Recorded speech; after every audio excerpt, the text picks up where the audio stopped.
안녕하세요. 다보스병원 소화기내과 허웅 과장입니다. 진료실에서 환자분을 만나다 보면 복통을 호소하시는 분들이 정말 많습니다. 배가 아픈데 이거 단순한 소화불량이고 체한 거 아닙니까? 하고 말씀을 하십니다. 하지만 복통은 단순한 소화불량이나 체한 거일 수도 있지만 또 소화기 문제부터 위, 장, 담낭, 췌장까지 또 심장이나 다른 질환이 소화기 증상으로 나타나는 수도 많습니다. 특히 통증이 반복되거나 특정 위치에서 계속 반복적으로 나타나거나 증상이 변한다든지 다르게 양상이 변했다면 주의가 필요하겠습니다. 그래서 오늘 영상에서는 복통이 있을 때 어떤 점을 주의 깊게 봐야 되며 어떤 경우에 병원 진료가 필요한 것인지 소화기내과 의사의 입장에서 질문과 답변 형식으로 제가 자세히 설명드리겠습니다. 그렇게 생각하시는 분들이 정말 많습니다. 하지만 복통은 단순 소화불량부터 위염, 장염, 담낭질환, 췌장질환, 다른 기타 심장질환이 증상을 나타날 수도 있기 때문에 원인이 매우 다양합니다. 통증이 반복되거나 점점 심해지거나 특정 위치에서 반복적으로 나타난다면 이건 단순 소화불량으로 보기는 어렵고 의사의 진료가 필요한 상황입니다. 복통은 단순한 소화불량이 아니고 우리 몸이 이상이 있다는 중요한 신호라고 할 수 있습니다. 가장 중요한 거는 통증의 위치입니다.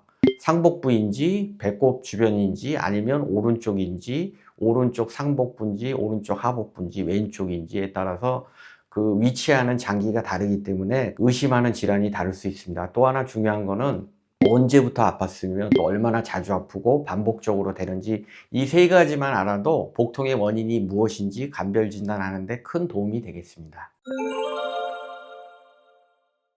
상복부에 위치하는 우리 소화기관은 대개 위 12장, 소장입니다. kok수림, 더부룩함, 트림이 반복된다면 위염이나 역류성 식도염, 위궤양, 12장 궤양일 가능성이 많습니다. 공복에 통증이 더 심해지는 경우는 궤양 중에서도 12장 궤양이 심하고 식후 2시간에서 3시간 후에 속쓰림이 있다면 위궤양 가능성이 많습니다. 의사의 진료를 보고 내시경으로 정확히 진단하는 것이 중요하다고 볼 수 있습니다. 상복부 통증 중에 췌장에 문제가 있거나 쓸개나 간에 문제가 있는 경우도 상복부 통증으로 오는 경우가 있고 흔치는 않지만 심장 문제, 협심증이나 심근경색도 심장 아랫부분에 문제가 있으면 명치 부위가 통증이 있기 때문에 심장 질환도 꼭 감별을 해야 될 것 같습니다. 오른쪽 여기 갈비뼈 아랫부분에 위치하고 있는 장기가 대표적인 게 간하고 담낭, 쓸개라고도 합니다. 그래서 간이나 담도 질환일 가능성이 큽니다. 특히 기름진 음식을 먹고 난 후에 통증이 생긴다든지 금식을 하면은 통증이 완화된다든지 하는 거는 담낭, 담석, 담낭염을 의심할 수 있겠습니다. 통증과 함께 매식감이 있거나 피부색이 노래지는 경우도 있습니다. 그것을 황달이라고 하는데 이런 경우에는 담도에 담석이라든지 종양이라든지 이런 경우가 담즙이 배출되는 담도를 막아서 협착이 일어나서 황달이 생기는 경우도 있습니다.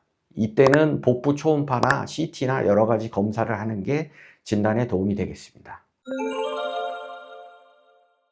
배꼽 주변 통증은 주로 소장이나 대장이 튼다고 그러는데 우리가 연축을 해서 장 경련이 일어나는 경우가 많습니다. 그래서 배탈이 나는 경우도 많지만 초기 충수염일 때도 배꼽 주변부터 아프기 시작하다가 시간이 지나면서 오른쪽 아랫배로 통증이 이동됩니다. 그렇기 때문에 이런 초기 증상이 있을 때 맹장염 초기일 수도 있다는 것은 꼭 염두에 두셔야 합니다. 장염인 경우에는 복통과 설사나 구토가 동반됩니다. 과민성 대장증후군은 대장에 장이 예민해서 생기는 병으로 장에 기질적인 염증이 있다든지 종양이 있다든지 이런 기질적인 변화는 없지만 기능적인 문제로 스트레스나 여러 가지 음식이라든지 그런 문제 때문에 생기는 질환으로서 이거는 검사를 통해서 기질적인 문제가 없다는 것을 확실히 안 다음에 진단을 붙이는 거지 처음부터 증상만 갖고 과민성 증후군이라고 단언하기는 어렵습니다.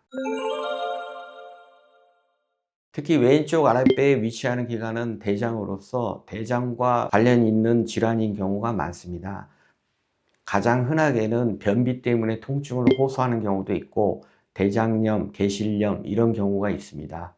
복통과 함께 배변 습관의 변화가 있다든지 혈변을 본다든지 하면 반드시 의사를 찾아서 진료를 꼭 보시고 필요한 검사가 있으면 검사를 하시는 게 정확하게 조기 진단과 치료를 하는데 도움이 되겠습니다.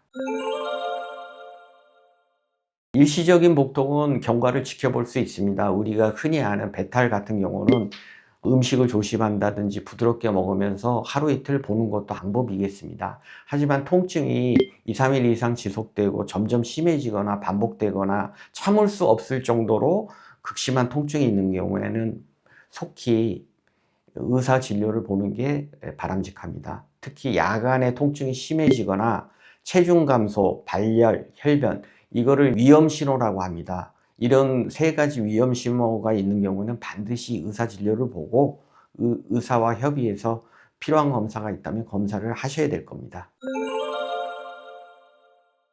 복통만 있는 경우도 있고 구토, 설사, 혈변, 발열, 황달, 체중 감소 이런 게 같이 동반되는지를 잘 살펴야 될 것입니다. 이런 증상이 복통과 같이 나타난다면 단순 소화 문제라기보다는 다른 담낭염이라든지 췌장 문제라든지 이런 궤양이 있다든지 어느 정도 중대한 문제가 있을 수 있기 때문에 의사와 상의해서 조기에 원인을 찾고 거기에 맞는 치료를 하시는 게 바람직합니다.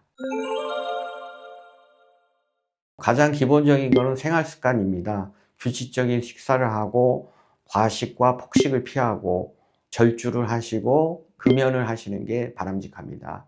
여기서 말하는 절주라는 것은 일주일에 한 2번 이하로 소주로 말하면 반병, 맥주로 말하면 한 500cc 정도입니다. 그리고 스트레스 관리도 중요합니다. 취미 생활을 한다든지 명상을 한다든지 요가를 한다든지 그런 것도 도움이 되겠습니다. 반복되는 복통 혼자 고민하지 말고 항상 병원에 소화기내과 의사 선생님하고 상담하는 게 도움이 되겠습니다. 오늘은 소화불량인 줄 알았는데 계속 배가 아픈 이유와 이와 관련된 질문을 가지고 말씀을 나눴습니다.